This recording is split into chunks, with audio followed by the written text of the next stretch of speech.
Nalulungkot pa rin ako. Dahil yung bunso, yung lalaki. Can't get...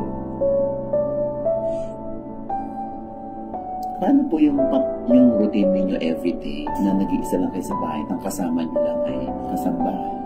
Tiis. Ganun ko kamahal ang mga anak ko. Nung time na tinanong ako bakit hindi ako magka-partner, naubusan na kasi ako ng time eh. Sabi ko, kung magkakaroon ako ng katuwang, tapos yung anak kong lalaki, maiilang or mawawala ng lugar sa akin, hindi bali na lang. Mas pipiliin ko Mas pipiliin ko na sila. Ganun ko kamahal ang mga anak ko. Kaya mo isakripisyo yung sarili mong kaligayan para sa Kahit buhay ko, ibibigay ko.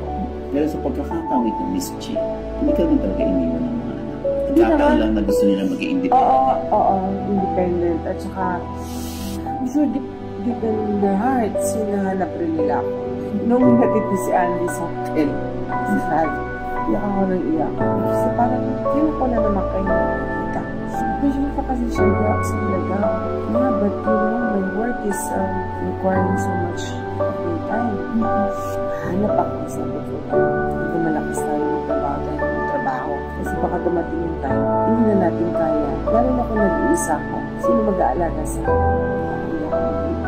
Naalagaan ka ba ng ito? Di ba, iba pa rin dito ang differential. Taong gusto mo makita ng isa. Oo talaga. Nung na-hospital ako, sinabi ko sa wala akong pagkakas. Kasi ganito pala ako. Ang hirap ng nag-iisa. Bakit gusto mo pa rin magtrabaho? Meron bang mga anak somehow makalimutan mo maging malungkot? Well, nakakatanggal din naman. Oo. Malaking factor din yun na kapag nakalakin ako, I have my extended family with me. Kaya, kahit may ka-party, si Tinity, kahit sino. Extended family yan. Hindi mo alam kung ikaw nagkasakit yung mga anak mo, mga nag-aalala. Kaya dapat talaga ang rin mo sarili. Thank you. Diba? Anong message mo kay Jacqueline mo sa'yo? Maging matatag ka.